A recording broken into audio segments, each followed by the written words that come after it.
bienvenue sur cette vidéo de contrôle de gestion. On est en contrôle budgétaire, on va parler de gestion budgétaire des stocks et en particulier je vais vous parler de la gestion des stocks en avenir certain. Il s'agit du modèle de Wilson. Dans cette vidéo, qui en fait va être la première de plusieurs, on va donc dans un premier temps définir les éléments qui caractérisent un système de gestion de stock en termes de vocabulaire et d'éléments clés, c'est important. On verra ensuite les différents modes de gestion de l'approvisionnement, on verra le modèle de Wilson de base avec et sans et avec stock de sécurité. Et du coup, on fera des applications chiffrées corrigées. Un petit jingle et on commence.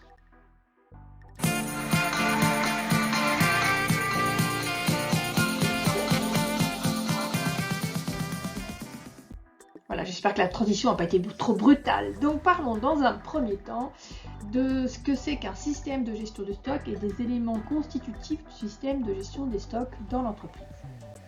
Donc première chose, qu'est-ce qu'un stock? Commençons par la base. Définition d'un stock, c'est une réserve qui est constituée en vue de satisfaire un besoin ultérieur. Donc ça, c'est le point de départ. Autre élément important, c'est qu'il existe des stocks aux différents stades des processus de production. Au début, donc ça va être plutôt des matières premières, des fournitures consommables. En cours du processus de production, on va retrouver des stocks de produits intermédiaires. Et enfin, à la fin du processus de production, on trouvera des stocks de produits finis. Donc lorsqu'on parle de gestion des stocks, ce ne sont pas que des gestions de stocks de matières premières, on en a à tous les points du processus de production. Maintenant, pourquoi est-ce qu'on a un stock? Parce que d'un côté, on a un flux d'approvisionnement et de l'autre, on a un flux de demande. Et le problème, c'est qu'on a une dissociation et qu'on a des différences entre le flux d'approvisionnement et le flux de demande. Et donc, pour faire face à ces différences entre flux d'approvisionnement et flux de demande, on va constituer des stocks. Donc ça, c'est le point de départ. Commençons donc par caractériser les deux flux. Commençons par le flux de demande. La demande, en fait, c'est considéré comme une contrainte à court terme par l'entreprise et cette contrainte est non maîtrisable. Elle vient du client. Le client ne maîtrise pas. On essaie de le connaître au mieux, mais en fait, c'est lui qui va définir ce flux de demande. Ce client, il peut être en fait soit interne, soit externe.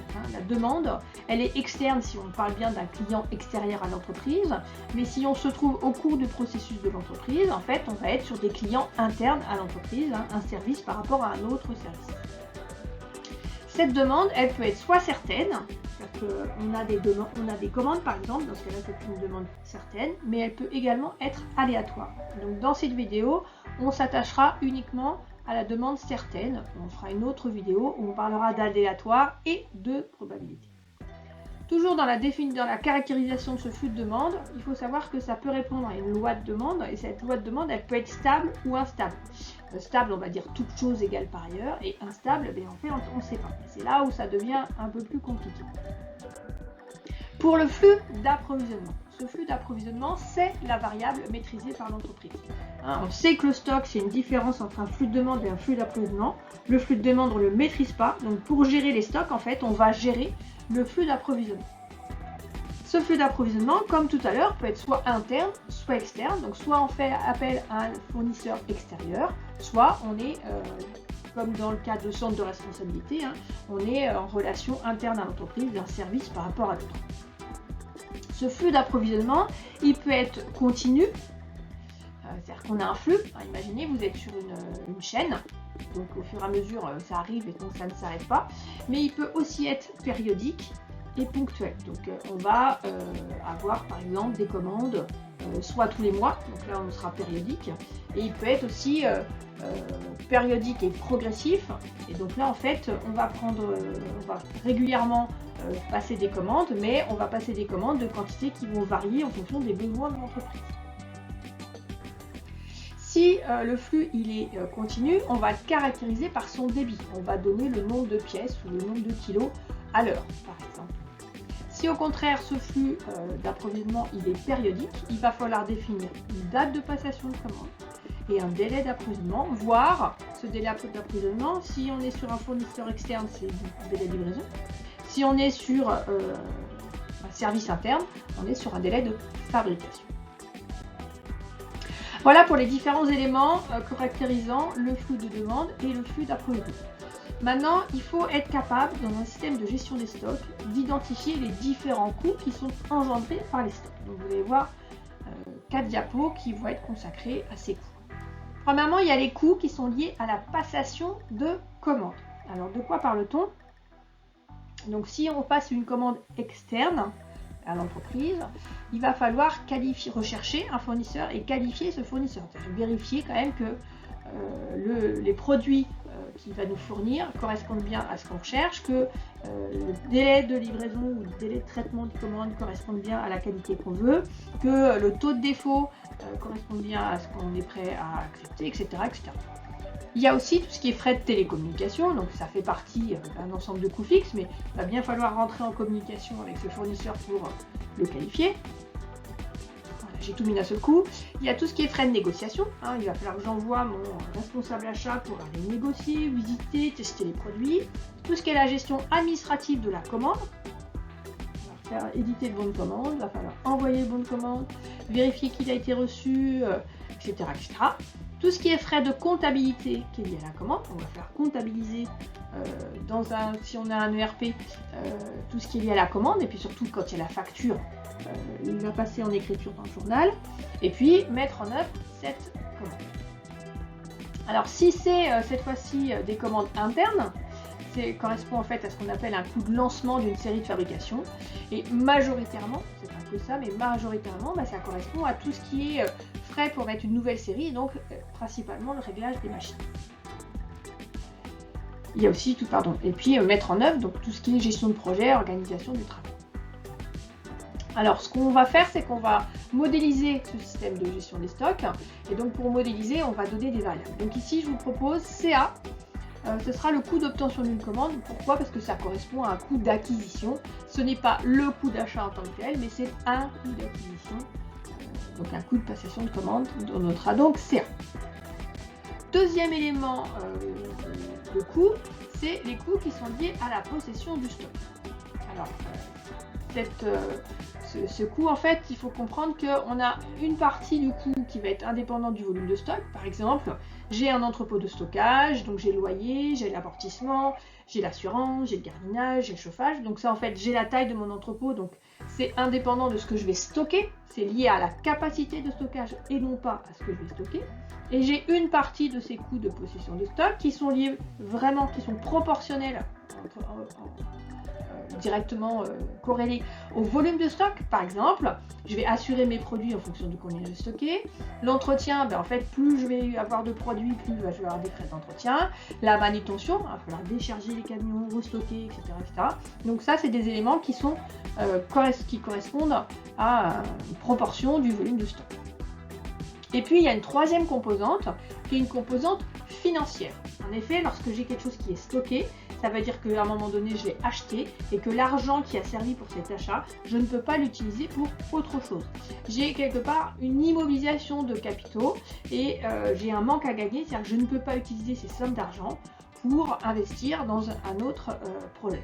Donc ce coût, en fait, est proportionnel à un stock moyen. Donc dans ma modélisation, on notera ces petits s, le coût de possession de stock, c'est un coût de stockage. Troisième composante concernant les coûts engendrés par les stocks, les coûts de rupture. Ces coûts de rupture, c'est le fait, probablement si c'est une demande interne, que je peux avoir du chômage technique, avec des ateliers qui se situent en aval. Si c'est une demande externe, le fait de ne pas avoir de stock fait que je vais avoir un manque à gagner. D'autant plus si mes clients refusent de différer leurs demandes. Je peux avoir des indemnités qui sont dues aux clients si je ne respecte pas les engagements d'entreprise. Je peux avoir une dégradation de l'image de marque de l'entreprise. Donc c'est pas toujours très évident à valoriser, mais il faut savoir que ces coûts de rupture existent et on les modélisera par PN, qui est la pénalité de retard. Enfin, quatrième composante, les coûts de surstockage. Cette fois-ci, on est dans l'extrême inverse, c'est pas qu'il nous manque des stocks, c'est qu'on en a trop. Et on en a trop, on va dire, on a deux sous-parties. On a trop de stocks, mais ça rentre dans la capacité de stockage qu'on a. Donc on a un coût surtout si on a des données périssables. Dans ce cas-là, en fait, le fait d'avoir trop stocké fait qu'on va perdre des stocks, on va perdre des données, des denrées, pardon. Par contre, si je vais surstocker au-delà de ma capacité de stockage, en plus de cette notion de perte liée aux données périssables, il va falloir que je trouve très rapidement et donc avec un coût très élevé, un nouvel espace de stockage. Donc ça va engendrer vraiment des coûts de surstockage importants. Alors, quelle est la problématique simplifiée de la gestion des stocks? On va commencer par définir deux composantes. Premièrement, le coût de gestion des stocks. En fait, le coût de gestion des stocks, c'est d'une part le coût de passation de commande, plus d'autre part le coût de possession du stock. Donc ça s'appelle le coût de gestion des stocks. Et par ailleurs, on va chercher à limiter le coût total de stockage. Et ce coût total de stockage, le coût du stock en fait, qui comprend et le coût de gestion du stock et le coût d'acquisition de ce qu'on va mettre en stock. Donc c'est le coût d'achat plus le coût de gestion des stocks. Et quel est le problème? Eh bien, je vais vous le schématiser pour que vous voyez ce que ça donne. L'objectif, on est d'accord, hein, c'est quand on gère les stocks, c'est de minimiser le coût du stock. Je vous fais un petit schéma pour que vous vous rendiez compte de ce que ça donne. On va donc représenter en abscisse les quantités stockées, en ordonnée la valeur du stock. Voici le coût de possession du stock. Le coût de possession du stock, plus ici je vais avoir une quantité stockée et une valeur du stock importante, plus mon coût va augmenter. En fait, plus on va stocker, plus ça va nous coûter cher en possession du stock. Par ailleurs, le coût de passation de commande fait que plus la quantité que je vais stocker sera importante, moins je vais passer en fait de commandes, donc plus le coût de la commande va baisser. Et donc on se rend compte que le coût de gestion des stocks, c'est d'une part un coût de possession qui est croissant, d'autre part un coût de commande qui est décroissant.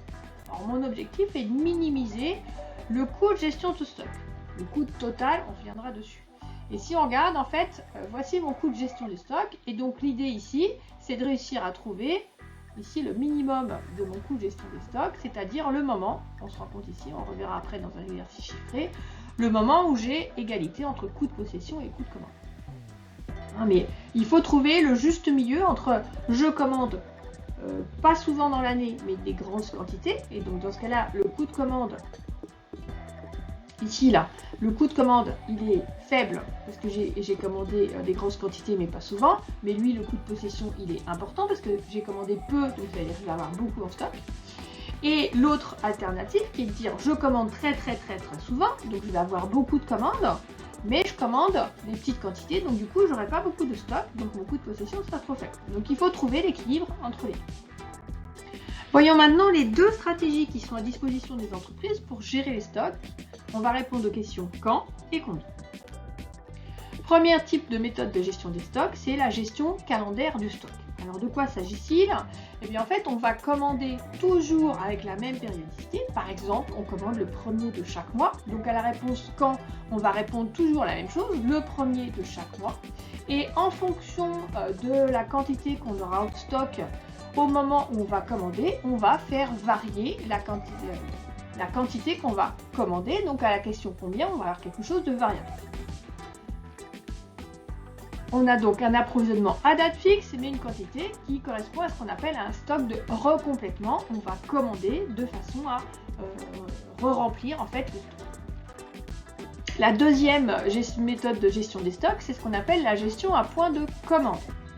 Cette fois-ci, on va répondre à quand de façon variable, donc ce ne sera pas toujours la même périodicité, pas toujours la même date. Par contre, on va toujours commander la même quantité. En fait, on va avoir tendance à choisir ce mode de fonctionnement quand on peut bénéficier de réduction si on atteint un niveau de commande important. Donc plutôt que de commander des petites commandes, on va essayer de commander beaucoup pour bénéficier de remises. Et par contre, eh bien, on ne va commander que quand on en aura besoin. Donc à la question quand, on sera variable. Donc cette fois-ci, on va commander dès que le stock d'alerte est atteint. Et ça, c'est une notion qu'on va revoir après.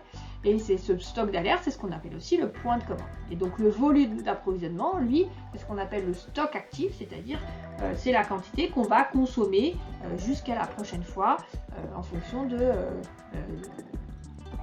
ce qu'on aura défini en rythme de consommation. Donc cette notion ici de stock actif, on va la déterminer pour minimiser le coût de stockage et on va utiliser Wilson.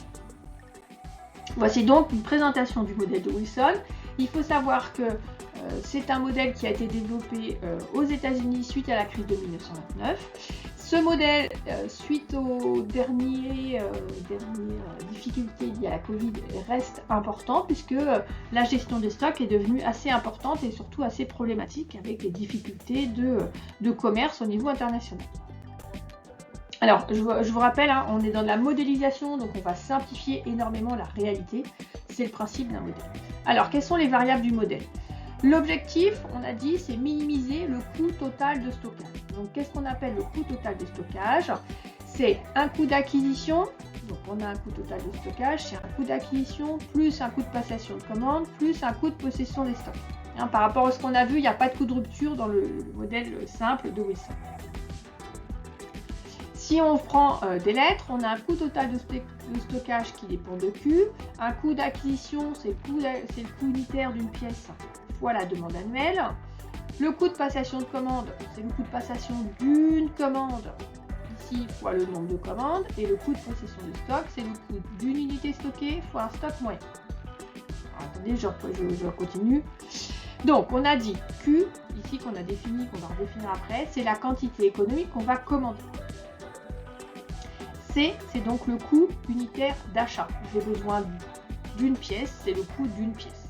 Et DA, c'est ma demande annuelle. Je vous rappelle, dans ma présentation de départ, je vous ai dit le flux de demande, il est non maîtrisable, il vient de la clientèle. Donc là, on suppose que cette demande annuelle, parce qu'on va raisonner sur une année, est connue et fiable. C'est de la modélisation. Ensuite, CA, on a dit c'est le coût de passation d'une commande et N, c'est le nombre de commandes. Et si on regarde, N, c'est le nombre de commandes, ça va être le rapport entre la demande annuelle et la quantité commandée à chaque fois. Donc N, c'est DA divisé par Q. Et enfin, CS, c'est le coût de possession d'un article. Et ce qu'on appelle ici SM, c'est le stock moyen.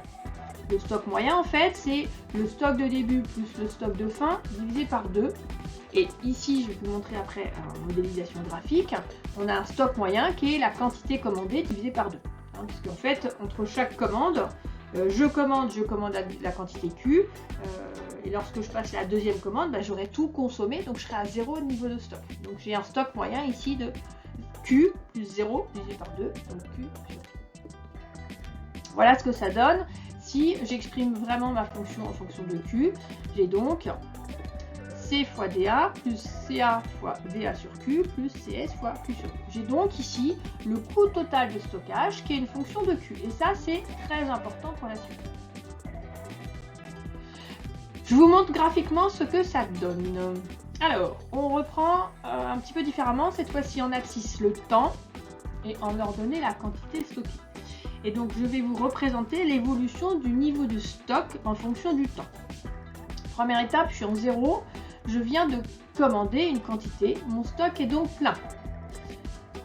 Ensuite, qu'est-ce qui se passe? Je vais consommer de façon plus ou moins régulière le stock et là, j'ai une nouvelle commande.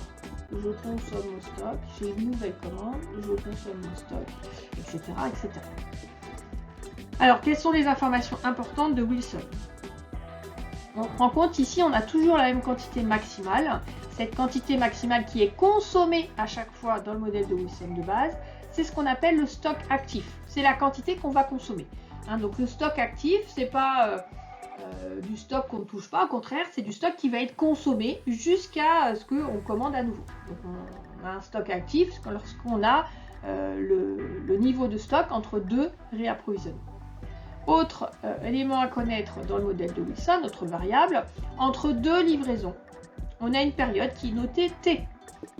Donc ça fait partie des choses aussi qu'il faut que vous connaissiez. T, c'est la période entre deux livraisons.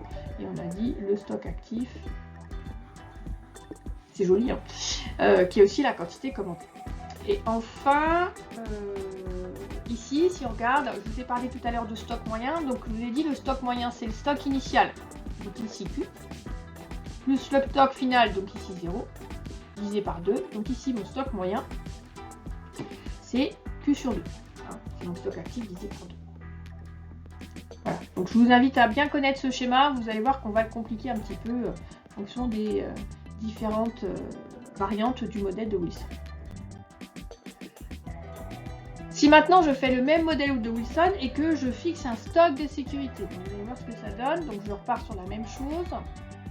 Sauf que, regardez ici, donc j'ai un niveau que je consomme toujours qui est le niveau de stock actif. Et si vous regardez ici, je ne descends pas en dessous d'un certain niveau. C'est ce qu'on appelle le stock de sécurité. Ce stock de sécurité, comment est-ce qu'il est défini? Alors je vais me positionner là sur la deuxième période.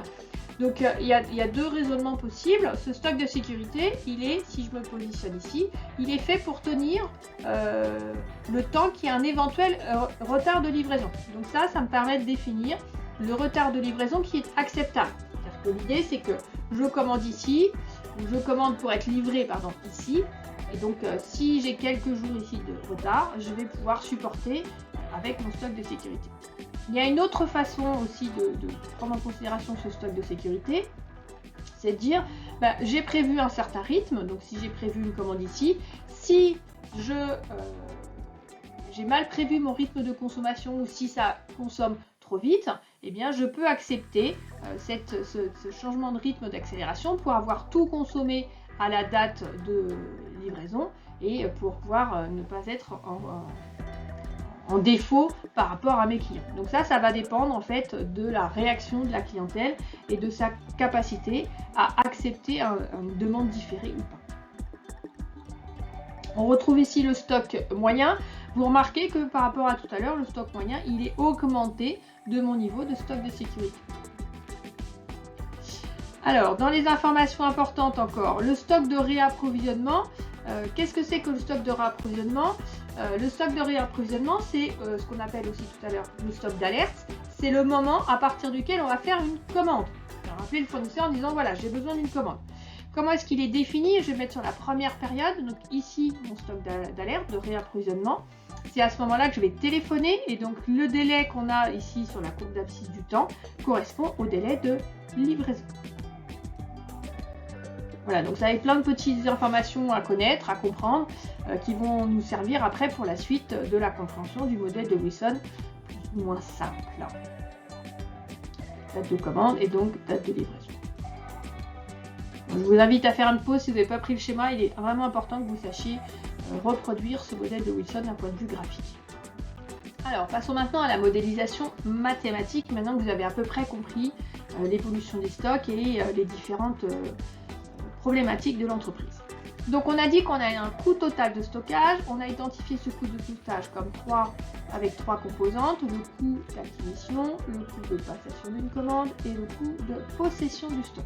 Ça, vous devez le connaître. Vous avez appris en mathématiques qu'une fonction était minimum lorsque la dérivée était nulle. C'est ce qu'on va chercher à faire, on va chercher la dérivée et on va annuler la dérivée. Donc la dérivée f' de q, c'est CDA divisé par dérivée selon Q, c'est derrière 0, c'est une constante. CA fois DA sur Q, on dérive par rapport à Q. On a une fonction du type 1 sur Q. Et donc ça fait moins 1 sur Q carré. Donc ça fait moins CADA sur Q carré. Et CSQ sur 2, on dérive par Q, ça fait CS sur 2. Et on veut que moins CADA Q carré plus CS sur 2 soit égal à 0. Et donc ça va nous permettre de trouver Q, c'est-à-dire la quantité qu'on va commander à chaque commande. On trouve donc CSQ carré égale 2 CADA, on veut Q, et donc on trouve que Q égale racine carrée de 2 CADA sur CS. N, c'est le nombre de commandes, c'est la demande annuelle qu'on divise par Q. Et T, c'est le temps entre deux livraisons. Si on a une année de 360 jours, attention, il faut s'adapter quand même au cas dans lequel vous serez. Donc si on a une année de 360 jours, le délai entre deux livraisons, ce sera Q divisé par DA fois 360. Alors, vous n'êtes pas, on ne vous demandera pas de refaire la démonstration en entier. Par contre, vous devez être capable de connaître les formules. Ça, généralement, vous y arrivez bien, donc il faut quand même les connaître, sinon vous devez être capable de les retrouver. Et donc pour ça, vous devez absolument identifier le problème de départ. Donc dans un premier temps, vous définissez la fonction de coût total de stockage avec ses plusieurs composants. Et vous dites qu'on cherche le minimum en annulant la dérivée. Et après, vous pouvez mettre les formules. Alors c'est peut-être un peu fouillis comme ça, restez avec moi, je vous assure, je vais vous expliquer. On va faire une application chiffrée pour que ce soit, pour que ça vous éclaire encore un peu. Alors, application chiffrée évidemment que je vais vous corriger. Alors, de quoi parle-t-on? Un grossiste en matériel IFI estime à 2000 unités par an la demande d'enceintes Disco. Dans la perspective de la recherche d'une politique optimale de stockage, on a identifié différents coûts de stockage. On a un coût d'acquisition de 1000 €, un coût de passation qui dépend du nombre de commandes qui est à 1500 € la commande et un coût de détention qui s'élève à 150 € par unité stockée pendant un an. Donc là, vous avez les éléments de l'énoncé. Je vous propose qu'on fasse l'exercice en 3 temps. Dans un premier temps, on va donc déterminer la quantité optimale à commander. Dans un second temps, on va déterminer le nombre optimal de commandes dans l'année. Et enfin, on définira le coût total annuel de stockage. Commençons donc par la quantité à commander. Donc, je vous ai dit, première étape, on définit la fonction du coût total de stockage.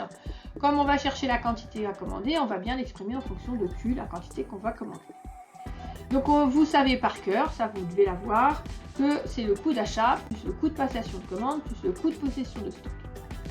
Que c'est CDA fois plus CADAQ plus CSQ sur 2, ça c'est toujours du cours. Et maintenant on va s'adapter à l'énoncé, on va remplacer. Donc on a 1000 € d'unité et une demande annuelle de 2000 enceintes. Donc là c'est 1000, si vous voulez bien comprendre, là c'est 1000 € et là c'est 2000 enceintes. On a 1500 € par commande, sachant qu'on a une demande annuelle de 2000, on lise par la quantité, et on a un coût de stockage de 150 € par unité stockée. Le stock moyen, c'est Q sur 2. On veut minimiser le coût total, donc on veut annuler la fonction dérivée de ce coût total, et donc on trouve un Q optimal, vous voyez, je ne définis pas plus, qui est donc de racine carrée de 2CADA sur CS, et je remplace 2 fois 1500 fois 2000 sur 150. Ça me fait 200 enceintes. Ça veut dire que si je veux minimiser le coût total de stockage, il faut que je commande 200 enceintes à chaque fois. Je vais donc pouvoir en déduire le nombre optimal de commandes. Alors on va commencer par une méthode simple qui découle de ce qu'on vient de trouver, donc une méthode déductive. On sait que N, c'est-à-dire le nombre optimal de commandes, c'est DA, la demande annuelle, divisé par les quantités. J'ai besoin de 2000 enceintes à l'année, je commande 200 unités à chaque fois. J'ai donc 10 commandes pour minimiser le coût de stockage. Donc ici, 2000 en demande annuelle et 200. Maintenant, on peut également repartir de zéro, donc faire comme si on n'avait pas trouvé la quantité économique. Dans ce cas-là, il va falloir exprimer la fonction du coût total de stockage en fonction de N, sachant qu'on sait que N, c'est DA sur Q, donc on va en déduire que DA, c'est Q fois N, et que Q, c'est DA sur N. Et donc voilà ce que ça donne. J'ai une fonction de coût total de stockage qui est égale à C fois Q fois N, plus CA fois N, plus CS fois DA sur 2N. On va devoir ensuite annuler la dérivée. Et donc pour ça, on va devoir retrouver la valeur normalement de N égale 10. C'est une autre façon de faire en fonction des informations dont vous disposez. Connaissant la quantité commandée à chaque fois et le nombre de commandes, on va pouvoir déterminer le coût annuel de stockage, le coût total de stockage. Donc on a dit le coût d'acquisition, plus le coût de passation de commande, plus le coût de possession du stock. On va se retrouver donc avec un coût total de stockage de 2 30 000 €. Pardon, 2 30 000 €. Alors graphiquement, tout à l'heure je vous ai donné l'exemple sans chiffres. Je vais vous montrer ce que ça donne avec les variables de cet énoncé, avec les chiffres. Prenez le temps de noter, faites pause si besoin et je vous montre l'analyse graphique. Alors voilà ce que j'ai fait. Donc j'ai été prendre les informations de l'énoncé avec les vraies fonctions. Et donc on a d'un côté, on se retrouve avec le coût de passation de commande. Donc ici je commande très souvent des petites quantités. Donc ça me coûte très cher. Ici je commande très peu et une grosse quantité. Donc ça me coûte presque rien. Par contre, sur le coût de possession de stock, quand je commande des petites quantités, j'ai un faible coût de stockage, et quand je commande des grandes quantités, j'ai beaucoup de stock moyen, donc j'ai un grand coût de stockage. Et donc l'objectif, c'est de sommer les deux. Voici donc la fonction de coût de gestion de stock. Et si on regarde un petit peu, on se retrouve ici, alors c'est pas parfait, hein, on se retrouve ici avec un optimum qui se retrouve ici, pardon, voilà, et on a donc trouvé que ça correspondait à une quantité de 200. C'est à peu près ça. C'est pas parfait hein, sur mon graphique, mais voilà à peu près à quoi ça correspond. Alors, je vous propose une seconde application pour vous montrer l'incidence d'un stock de sécurité sur l'optimum de l'entreprise. Donc, on reste dans notre entreprise Disco. Voici donc l'énoncé. La seule chose qui change, c'est ici ce que j'ai mis en un peu plus gras, c'est que notre grossiste a défini un stock de sécurité, c'est-à-dire qu'au minimum, il veut 10 enceintes en stock. Mais on reste sur le même énoncé et on va faire les mêmes questions, c'est-à-dire la quantité optimale à commander, le nombre de commandes et le coût total annuel de stockage. Donc première question, la quantité à commander. Donc démarche que vous devez connaître par cœur, on commence par définir la fonction de coût total de stockage qui dépend de Q, c'est-à-dire la quantité qu'on va commander. Ce coût total de stockage, c'est 3 composants, le coût d'achat, le coût de passation de commande, le coût de possession du stock. Donc là, il n'y a pas de modification. Maintenant, quand on modélise, on obtient le coût total de stockage qui est égal au coût d'achat. Donc le coût d'achat, c'est le coût d'un article fois la demande annuelle, pas de modification. Le coût de passation de commande, c'est le coût de passation d'une commande fois le nom de commande, pas de modification. Et le coût de possession de stock, c'est le coût de possession d'un article fois le stock moyen. Donc ici, c'est le stock moyen. Je vous rappelle que le stock moyen, c'est le stock initial plus le stock final, tout ça divisé par 2. Donc si on prend notre modélisation avec un stock de sécurité, au maximum on a donc la quantité commandée plus le stock de sécurité. Au minimum on n'a plus que le stock de sécurité, tout ça divisé par 2. On obtient donc un stock moyen de Q divisé par 2 plus le stock de sécurité. Donc c'est là qu'on a une modification. Si on remplace maintenant avec les données chiffrées d'énoncé, on obtient l'équation suivante. Et donc on a une quantité à commander qui est déterminée pour minimiser le coût total de stockage. On va donc annuler la dérivée. Et en fait, ici, j'ai une variable qui est une constante. Donc, quand je vais dériver, il n'y a pas de modification. Mon optimal est à la même valeur. Mon optimal reste à 200 enceintes puisque la fonction dérivée n'est pas impactée par ce stock de sécurité.